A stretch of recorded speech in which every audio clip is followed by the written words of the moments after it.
Welcome back to Real Sports Talk. I'm Chris, your favorite stat reader, and we've got division rivals. We've got the Royals hosting the Twins, and the Twins are plus 110 on the money line. The Royals are minus 130. The over-under is 7.5 runs.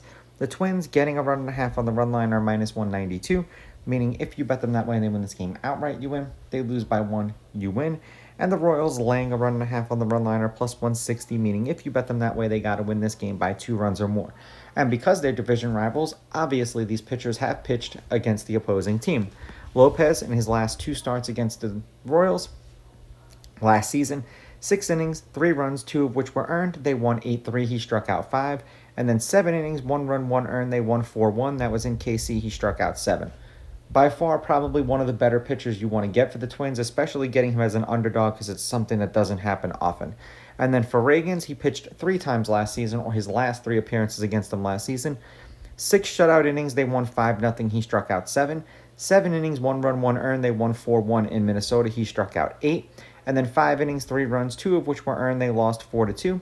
That was in Minnesota, and he struck out 7 batters in that game. So getting Ragans or Lopez on a strikeout count, aiming for 5 would probably be a good ballpark for like a prop bet for both of them. Lineups for tomorrow's game are supposed to be, and of course this thing loves to freeze right before I get to the team, Correa, Buxton, Miranda, Jeffers, France, Castro, Gasper, Batter, and Vasquez. That's for the Twins. And for the Royals, India, Witt, Pasquantino, Perez, Massey, Renfroe, Melendez, Garcia, and Isbell. It's supposed to be 62 degrees with 11-mile-an-hour winds from the right to the left, and there's a 2% chance of rain. Now, I always encourage you, especially if you love to bet over-unders, hawk the weather. There's a million different sports websites that'll give you the accurate weather for the game as it's going on, so you can kind of bet it, based on how the weather shifts. Head-to-head, the Royals are 6-4 against the Twins in their last 10. The Royals have beaten the Twins the last 5 times they've played them. The home team's on a 4-game winning streak. The home team is 8-2. The favorite has won the last 2 games they've played against each other. The favorite is both 7-3 on the money line and 7-3 on the run line, meaning when they win by multiple runs. There's only been one one-run game in their last 10 meetings, also meaning that if it's the favorite or the underdog, whoever wins, they win by 2. The under has hit in the last 5 games that they've played against each other. The under is 7-3, and the under at 7.5 runs is also 7-3. The Twins have gotten off to a terrible start this season.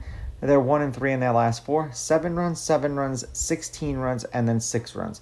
They scored 2 runs in a loss, 6 runs in a win, 7 runs in a loss, and then 2 runs in a loss today. For the Royals, they're 3-1 in their last 4. 10 runs, 9 runs, 5 runs, and then 6 runs. They scored 8 runs in a win, 1 run in a loss, 4 runs in a win, and then 4 runs in a win. But both of these pitchers on the mound, this game should go under. And the only reason I'm going against kind of the stats right here is because Lopez is on the mound. And sometimes with baseball, you have to pick the pitcher instead of the stats. And if this comes back to backfire on my ass, so be it, because then I should have just followed the stats.